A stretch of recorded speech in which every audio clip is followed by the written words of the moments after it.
All right, guys, welcome back to Wide Awake News Radio. I'm your host, Charlie McGrath. It is the 19th day of June, Tuesday. I'm really happy. In just a minute here, I'm going to bring up a guest we haven't had on for quite some time, and it's always a pleasure when he can make it on here, John Robino of the dollarcollapse.com.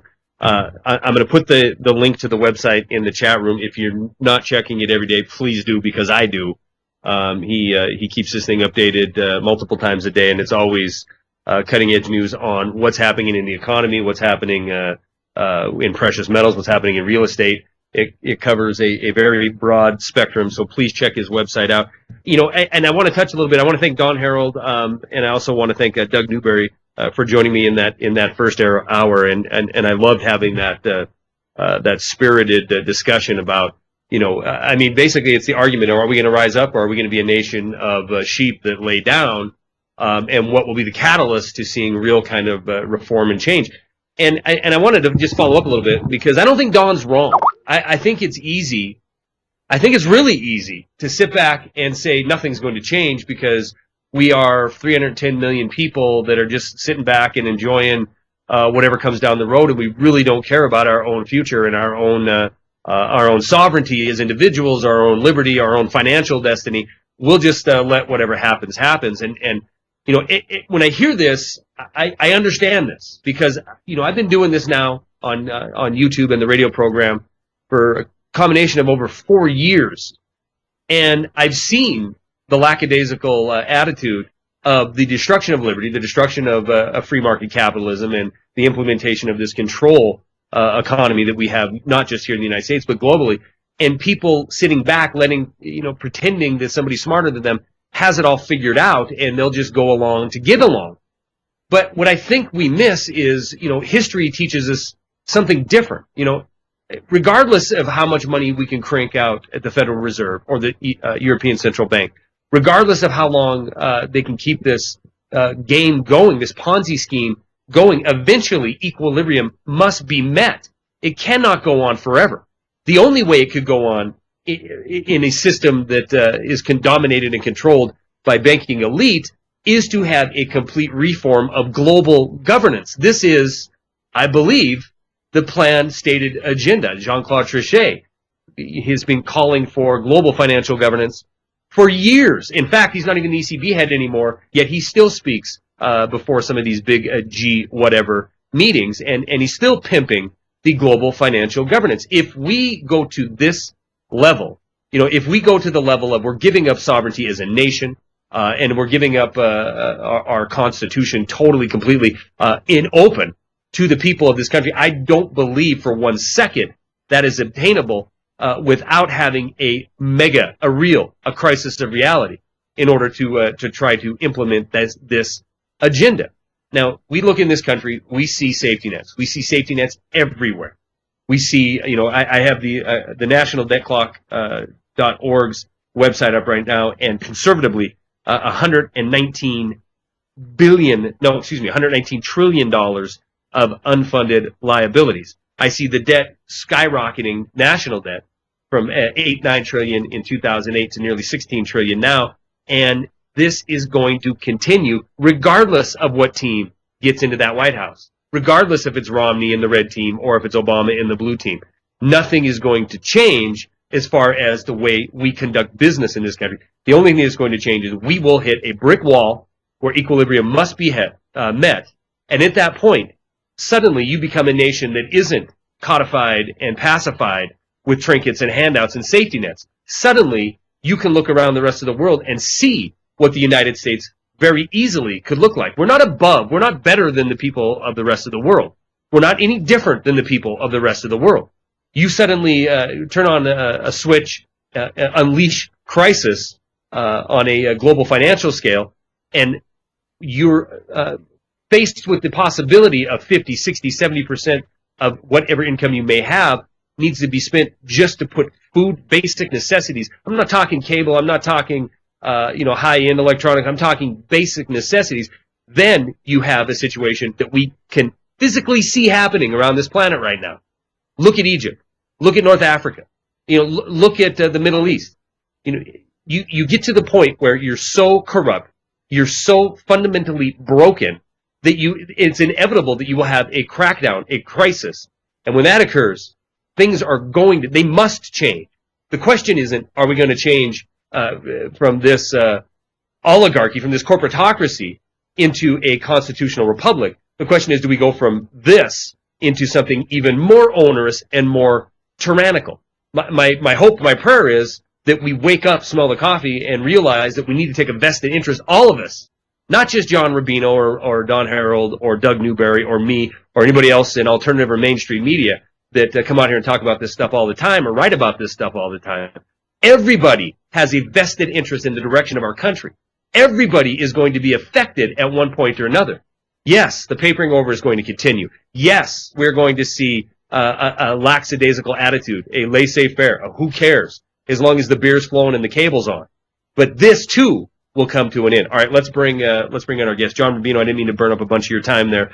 Thank you very much for joining us tonight. I apologize for the scheduling snafu last week. I'm happy that you can make it tonight, though. Welcome to the program. Yeah, great to be on, Charlie. Thanks for having me. And as you could probably tell by me opening the second half here, we were in a breakdown crisis discussion in the United States, and I'm kind of going to leave that there unless you want to touch on that topic. I kind of want to pick your brain on what's going on in Europe right now. I think it bodes very well for your ability to look at what's coming down the road. When I look at the last article you wrote on your website, I'm here right now. Central banks dither today, panic tomorrow. Now, you wrote this on June 7th. And we certainly did see dithering, and are we about to see some real panic? Well, the panicking is out there somewhere, but in the meantime, the central banks are kind of in a bind because everybody expects them to ride to the rescue with something, lower interest rates or some kind of new asset purchase program or some new high-tech program that finances the European takeover by Germany. And, yeah, exactly. At the same time, though, everybody expects the new monetary stimulus to send the currency markets into turmoil and send asset prices through the roof. So the central banks really can't win. That whatever they do or don't do, they're going to get blamed for some kind of a mess, and they know it. And my opinion is they deserve a lot of that blame. Oh, of course, yeah, they're the architects of the mess that we're in right now because they financed a debt binge for the last 20 years. They're the ones who created the money that was turned into credit that has resulted in all these debt-based pathologies that are out there. Consumers have borrowed more than they can ever hope to pay back. Half the European countries are so deeply in debt that bankruptcy is really the only solution, no matter what people are saying now. And the U.S. is a catastrophe. We've, depending on how you calculate it, the total debt in the U.S. comes to about $1 million for a family of four right now. Yeah. And obviously, that's unsustainable. And obviously, we have a disaster on our hands. And the central banks did this. That it couldn't have happened without monetary policy around the world being so easy and so accommodative that it made it rational for people at any given point in time and governments at any given point in time to borrow insane amounts of money. And now we're paying the price for that. I agree with that 100%. And there have been true beneficiaries of this monetary policy. And let's not go back 100 years to the creation of the Fed. Let's go back the last couple decades. Let's go back to 9/11. When we decided it was time to start this almost zero interest rate policy and stoke the economy through stimulus, even though it wasn't called stimulus at that time. But there have been beneficiaries of it. Now, the American people were a great beneficiary of this. They benefited greatly, I should say, greatly from this policy because, we could export our manufacturing and we could import the goods for, Pacific Rim labor prices. But the true beneficiaries, I think, we see coming to the light now. I mean, these are the groups that, we refer to as the too big because even as panic, even though it's under the surface a little bit right now, panic is there. It isn't going to be necessarily, Citibank, J.P. Morgan, Wells Fargo, Goldman Sachs, who are going to be bulldozed over. It's going to be the people of the nations that over the last 5 years have seen their sovereign debt, in a lot of cases, more than double. Well, if the system maintains the same logic then yeah, they'll do fine, and we will get crushed.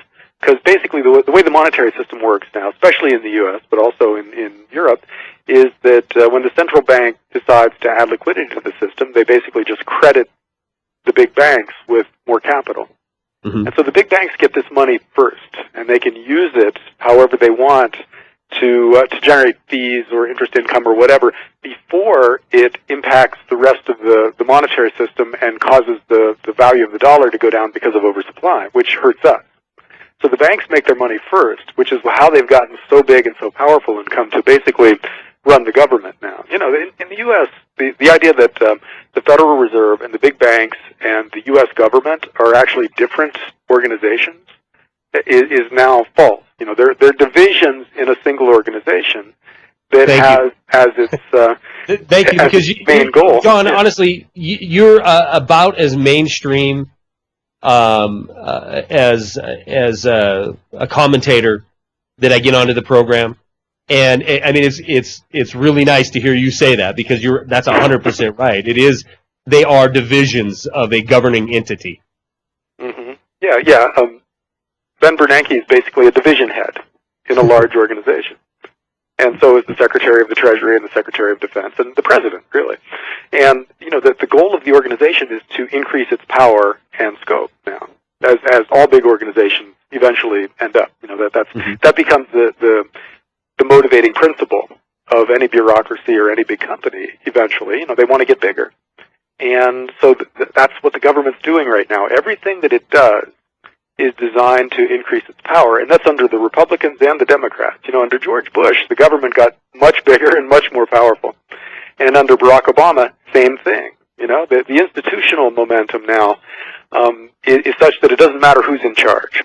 So elections stop mattering because the system is all that matters. And the system is, like you said, it's heading off a cliff because it's now to the point where it's too leveraged to really survive, but it's still trying to survive. Mm-hmm. And so we're taking on more and more debt and creating more and more currency, and it's a process that has a really clear endpoint out there, you know, and that is when nobody wants to hold dollars or euros or yen anymore, and everything falls apart. And we don't know when that'll be. We don't know what the catalyst will be, but we know it's coming.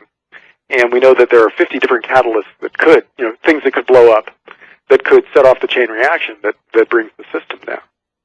And, you know, it sounds crazy to talk like this, but listen, we are. I want to point something out to the audience, right now, because and I didn't do this when I introduced you. That's my fault, because I was still living in the first segment, you know, our little battle we were having there. But it was along the same topic, you know, and I'm seeing this almost nexus now between alternative and mainstream, where they're becoming closer and closer to opinion. Which in a way, to me, is somewhat of an indicator. But let me say that, you know, John's coming on here talking about the same things that we talk about almost every night, especially when we focus on finance or economic data. But this isn't somebody who's just, you know, pulling this out of thin air. I mean, he's got an MBA from New York University. He's the author of multiple books, and he's very well known in the financial circles. And so, when I hear you coming on here talking about the collusion, when I hear you talking about the obvious unsustainability of the current trajectory we're on, it tells me something. It tells me that, you know, people are waking up to the reality, mainstream and alternative, that this game isn't going to last much longer.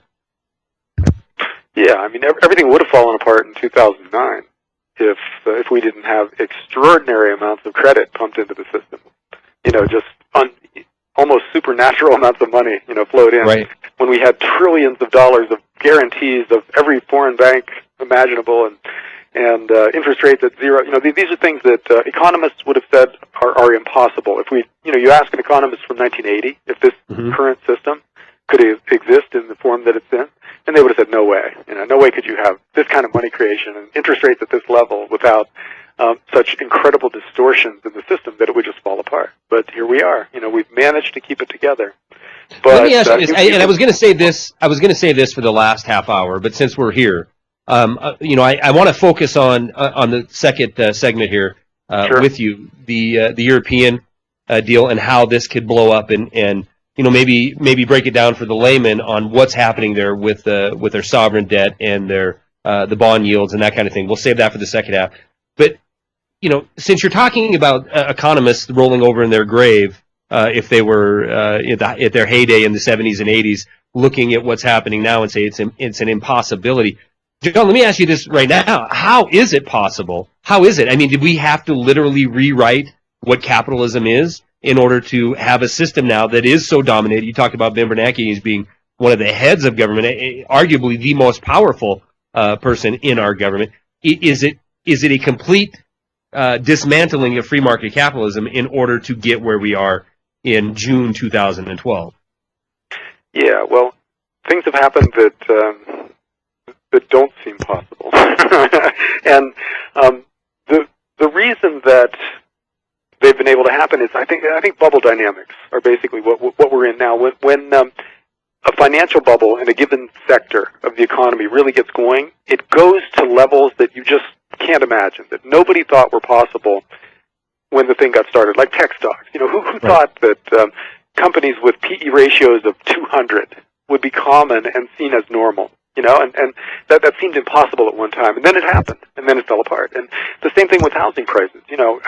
Gardeners in California buying $1 million houses. That would have been impossible if you'd asked the banker in circa 1986 or something like that. Mm-hmm. And yet it happened. And so now we're in basically the fiat currency bubble is probably one thing that we call, or the government debt bubble. And government finances are expanding in ways that would have seemed impossible to somebody who wasn't here now, who wasn't in this bubble. And this will burst too. But we do seem to be violating a lot of economic laws here. And the difference between economic laws and physical laws is that you seem to be able to violate economic laws at least temporarily. A physical law, gravity goes in one direction and that's it. But in finance, you can get away with stuff for longer than seems reasonable, but you can't get away with it forever. And so we're in the longer than seems reasonable phase of the dollar bubble right now. That's a brilliant. That's a brilliant analysis. You can cheat. Yeah. You can cheat the financial laws. Unlike physical laws, you drop an apple, it's going to hit the ground. But the financial laws manage to be almost magical. We can keep it aloft for a minute. Yeah, but they win in the end. You can't violate economic laws forever. You can just bend them for a while. And with an unlimited printing press in the hands of every major government, we've been able to bend economic law for longer than seemed possible. But it seems to be coming to an end now because we seem to have reached the limit of monetary policy in a lot of ways. Interest rates are as low as they can go, and economies aren't growing, really. And so the next stage it is the ultimate stagflation, where you're spinning your wheels and literally you're doctoring numbers to pretend you're even maintaining a status quo, and that's on the front of employment or housing statistics. You really have to work hard and cook some numbers to get any kind of recovery, 1% or even less. Yeah, you really do. And the last time we had stagflation was the 1970s, and that was when interest rates were like double digits. Mm-hmm. And so we've got the same kind of economic growth, but with interest rates at zero, which means monetary policy is unable now, at least via interest rates, to get us back to 3 or 4 or 5% growth that we used to think of as normal. Is this why we see? Is this why we see? I don't mean to cut you off. You have about a minute for the break, but is this why we see less bang for the buck every time? And that sounds so corny. Less bang for the buck every time Bernanke comes out. When it was in 2008, they talked about bailouts. Man, it was happy days are here again. Now it takes Operation Twist to eke out 95 points on the Dow. Yeah, people are more skeptical each time because they know that the last time didn't really work. It helped for 6 months or whatever, and then we were right back to where we were, except that we had several more $1 trillion of debt to pay off. Yeah. And so people are getting more and more skeptical. And one of the possible catalysts or turning points it will be when a sufficient number of people just don't believe it anymore. And the government announces a liquidity program of one kind or another, and the markets go down instead of up because nobody trusts the government's ability to reflate the system anymore. And when that happens, it's over because they've lost their one remaining tool to keep people borrowing and spending and keep up the illusion of some level of prosperity here. Absolutely, and that tool has one simple word. It is hoptimism. The second that hoptimism is lost in the great Ben Bernanke of the central bankers of the world, the second that is lost, it is Katie, bar the door. We're going to be back with John Robino and he's the manager, I should say that. He's the manager of dollarclaps.com and more Wide Awake News Radio in 5.5 minutes. We have about 100 people in the room. Guys, I'm going to look for your questions during this commercial.com. Absolutely fantastic website, guys. Please favorite it and go there every day. It has all the information you need to pay attention to what's going on economically here and around the world and on many different topics as well. And again, like I said at the beginning, he hasn't categorized, so it's easy to go through. If your topic of interest is gold or silver or real estate or whatever the case may be, he's got it all broken down. So check it out. John, welcome back to the program. I want to kind of get into a little bit Europe, and I did take a bunch of questions out of the chat room during the break, and I'm going to try to get to them all. Some really good questions and then some really funny ones. The first most hilarious thing I saw in there was we need to get Charlie 3 hours. I'm pretty sure the last time John was on, it was 1 hour, and now we're 2 hours. And I'm telling you right now, do not look for hour number 3 inside the next couple of calendar years. So it's enough is enough, and I think I'm pushing up against the enough limit as we speak. John, if we look at Europe, I'm just going to switch us there because we only have about 25 minutes left with you. That used to be one of the things you did on Wall Street was trade the euro dollar, correct? Yeah, back in the 1980s. Okay. I want to, let's forget everything that we've covered in the past with you on the program. Let's look at Europe as of 2012 this weekend. The sovereign debt crisis is not fixed. The sovereign debt crisis is not getting better. We have all kinds of things. We have the European Stability Mechanism, the EFSF fund, all these little, what do you want to call them, apparatus set up in order to rescue, but yet none of them have the teeth to really rescue without rewriting European law. What happened this weekend, I want to just quickly explain, is we had a vote, they had a vote inside of Greece that would, a lot of people were thinking this would determine if Greece would go back to the drachma or if they would stay in the euro. Let's understand what happened and Smart Scarecrow in the chat room said this beautifully. In a current modern day republic, air quote, democracy like they have in Greece and, truthfully like we have here, you can have the majority of the minority. It's a very small, the majority of the people in Greece want to exit the euro. That's a fact. The majority of the minority in parliament looks like they're going to try to hang on to it. That vote took place, this 30% or whatever the number is in the low 30s, won out the vote, and that gave a little bit of hope. But in reality, it's spinning into the wind. I mean, there is no solution coming that involves the current status quo inside of Europe. The only way that this is going to stay together is truly rewriting, taking down borders, taking down parliaments, rewriting laws throughout the 17 nations that make up and use the euro to give more power to a consolidated government, financial governance out of Brussels. Everything else is just kicking the can down the road. Am I wrong on this, John? No, you're right, Charlie. Basically, to understand Europe, you have to go back a little ways and understand why they did what they did with the euro. The first half of the 20th century was the probably worst 50 years that any continent has ever gone through in human history. And so ever since, they've been trying to prevent another, continent-wide war by integrating their economies step by step. And adopting a common currency was just the latest step of many in the process of integration. And unfortunately, when they instituted the euro, it had some horrendous design flaws that are now apparent. They set up a monetary union where everybody had to use the same currency and live under the same monetary policy. But they didn't set up a fiscal union. So every constituent country in the Eurozone kept control of its defense budget, its retirement programs, its tax policy, its borrowing, and lending.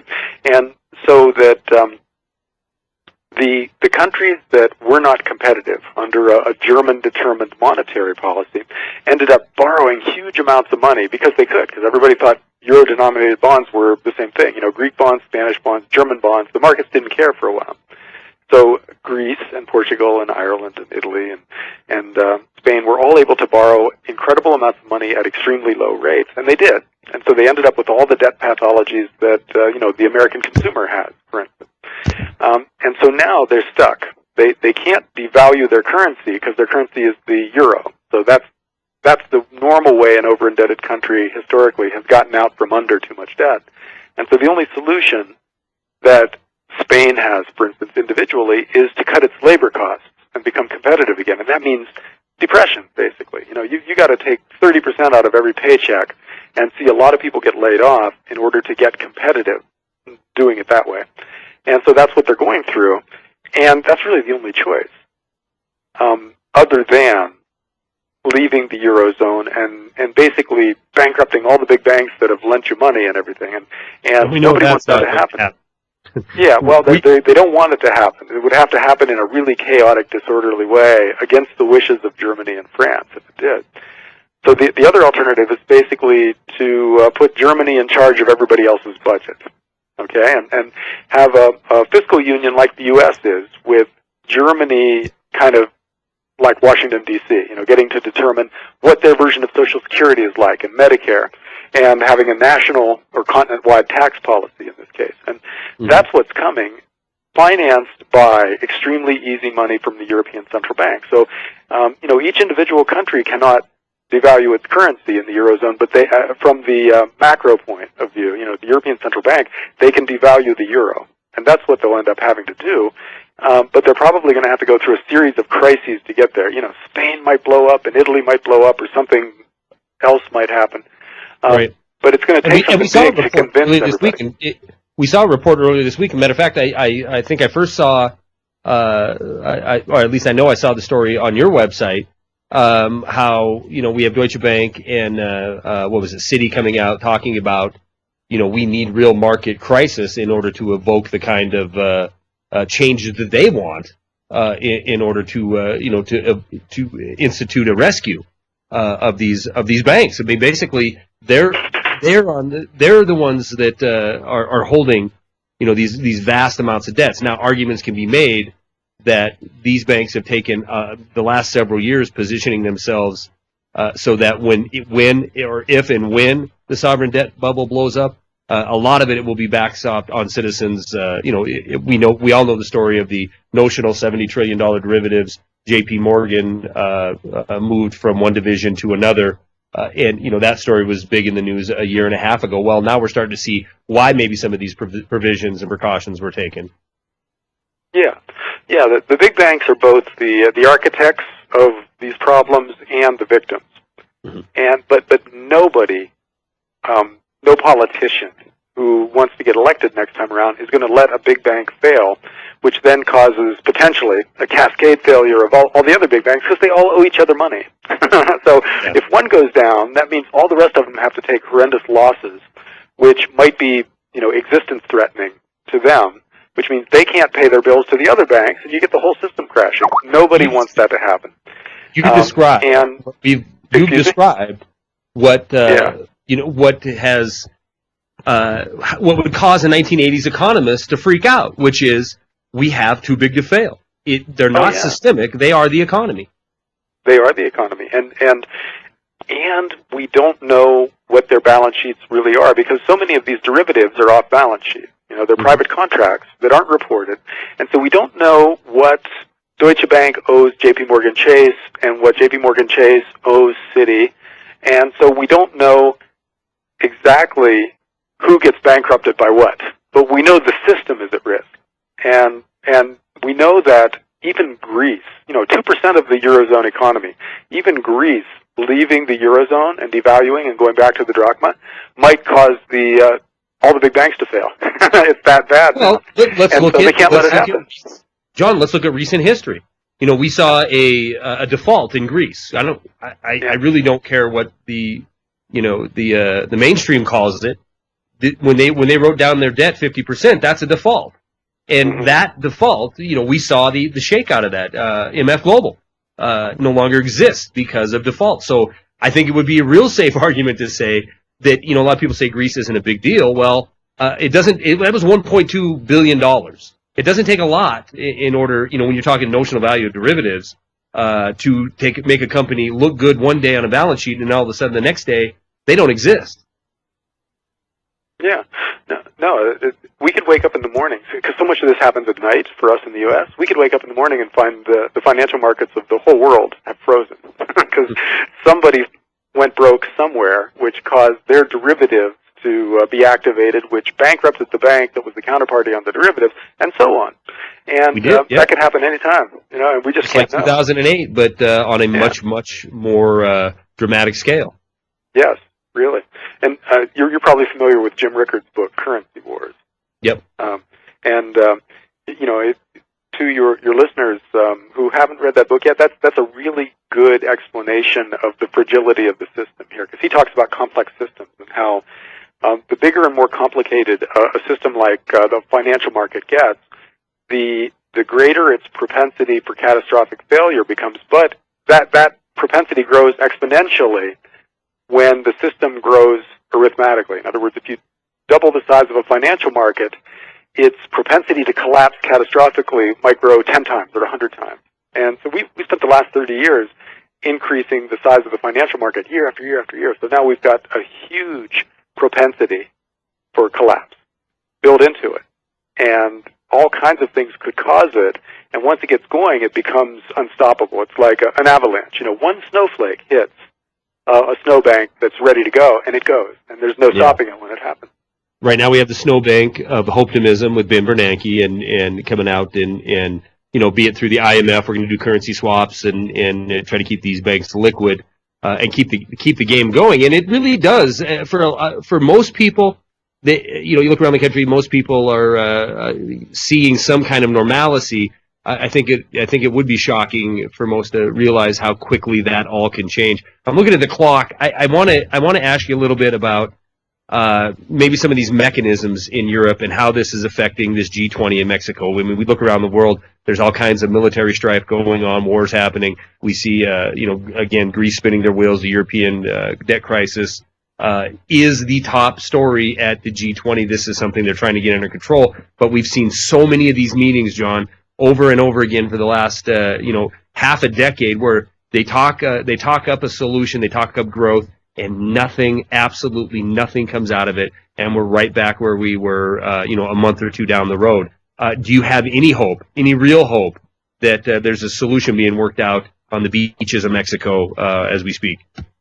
Oh, no, there's no solution for this much debt other than wiping it out in some really painful way. We basically have two choices now. We owe so much that we have to collapse under the weight of it and default on it and have a 1930s-style depression, only bigger because there's way more debt now, or we try to inflate our way out of it, which is incredibly painful in the end because it ends up with a catastrophic collapse also after wiping out the savings of a whole generation.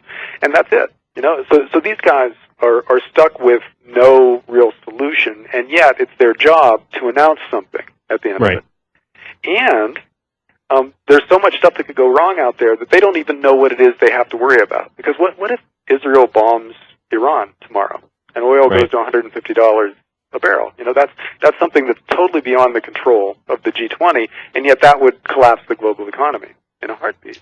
Right. And, or what if you have splinters? What if you have the BRICS? What if you have China and India saying, I'm sorry, America, you were the biggest guy on the block, but we need oil from Iran, so we're going to pay them in gold ingots or whatever the case may be. Sure.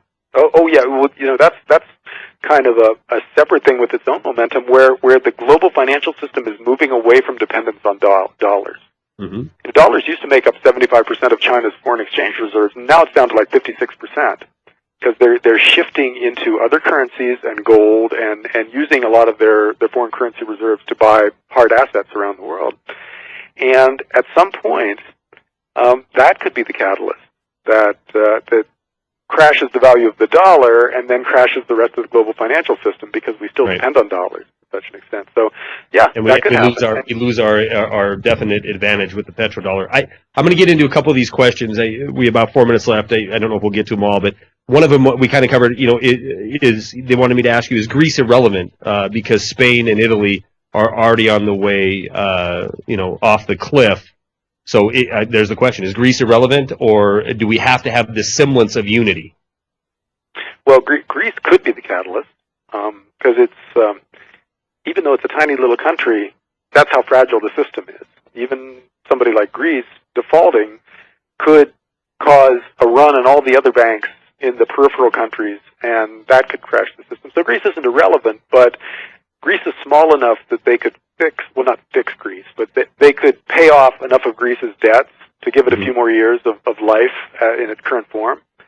And they probably will do that because they have bigger problems. Like you said, Italy and Spain are the real gigantic issues out there. If either one of them goes, that's it for the Eurozone, because they're just so big. They can't be bailed out without printing so many new euros that you affect the value of the euro in a catastrophic way. And so that they're the things that I think the European Central Bank and the other leaders in Europe are worried about, and that they don't have a good answer for. Do you think, this is completely conspiratorial, so get your tinfoil hat out for a minute. Do you see, I opened when you came on with a statement of Jean-Claude Trichet talking about we need global financial governance. I also can recall off memory Wolfgang Schäuble coming out talking about using this crisis to restructure Europe. The talk, even Geithner has come out in recent years talking about a new monetary structure. Do you see an overview, a plan of attack by the central banking elite, the cabal, that at the end of it, when it's just so onerous and it's so impassable, this mountain of failure, that we will have to throw all the pieces off the chessboard and either settle it through global war or settle it through a new global financial governance that truly is tantamount, right? Global financial governance, if it's global in nature, and if you're controlling the economy, you really do dictate how the nation is run or the continent is run. I mean, do you see this as a potential solution where they're going to say, okay, we're going to have to revamp everything. We're a global economy and we need a global governance? Well, it's not a solution that I think we would find very pleasant, but it's possible that we end up with some kind of a dictatorship just because things get so bad, we get desperate. We want strong leadership to just stop the bleeding, and that's what people tend to do in the depths of really hard times. But I think an interesting corollary question to this is, was it planned? When they set up the euro, was the expectation there in the room that there would be a big crisis at some point because of the euro's design flaws, and would that be the door that they could walk through to get the rest of what they want, which is a unified Europe under one government? And then, the next step further down the road would be extending that to as much of the rest of the world as possible. But were the euro's design flaws there for a reason? To give Germany and France the excuse that they've always wanted to gain control over the rest of Europe. And I think that's at least as possible as the euro's design flaws being a surprise, because they're kind of obvious in retrospect, Well, it could be as innocent as outright greed, outright fame. We got to get this euro deal done, and we'll forget about the obvious glaring details of the failure of its design just so we can get it done. And knowing full well that a decade or two down the road, or maybe 3, you're going to run into this nightmare catastrophe. And coincidentally, it's all going to happen globally at the same time. It would be very easy to believe that it was planned to the T. Actually, that'd be more easier to believe than that it was just pure ignorance on the part of these engineers and architects in setting up the euro. Because when you look at the amount of debt that's been built up over the last 3 decades, this was not a secret. You could pull up a chart of total debt for any country and just see it going parabolic. And for the finance guys of the world not to understand that, and not to see that it would inevitably lead to a catastrophe, is kind of hard to believe. I mean, it's easier to believe And I don't know which is scarier, but it's easier to believe that it was planned as part of a scheme to. All right, well, let's get you this last question. Let's get you these last couple questions in, because since we're going down the road of planned conspiracy, people want to know. Like I said, I announced you're fairly mainstream. Are you a prepper? Are you preparing for disasters, man-made or otherwise? I think it's a good idea to prepare for the systems that we've come to depend on not always being there for us. And so, a little bit of extra food, some guns, definitely gold and silver bars, things like that. Even if you live in a place that is not prone to catastrophe, like if you live in a city that doesn't produce much of its own food, and we have the kind of financial crisis that this kind of debt points to, then there might be some hard times where the systems that deliver energy-intensive food from far away to big cities might not operate as efficiently as they used to. That answers my question. John Robino, who owns MBA in finance, he's a prepper. All right, guys, thank you very much for John. Thank you very much for coming on again. Let's not make it 5 or 6 months before we get you back on the program. Thanks for jockeying your schedule to be here, guys. Enjoy Jeff Rintz, because he's coming up next. We will see you tomorrow night, 5 p.m. West, 8 p.m. East. Have a good night. Peace. Thanks, Charlie.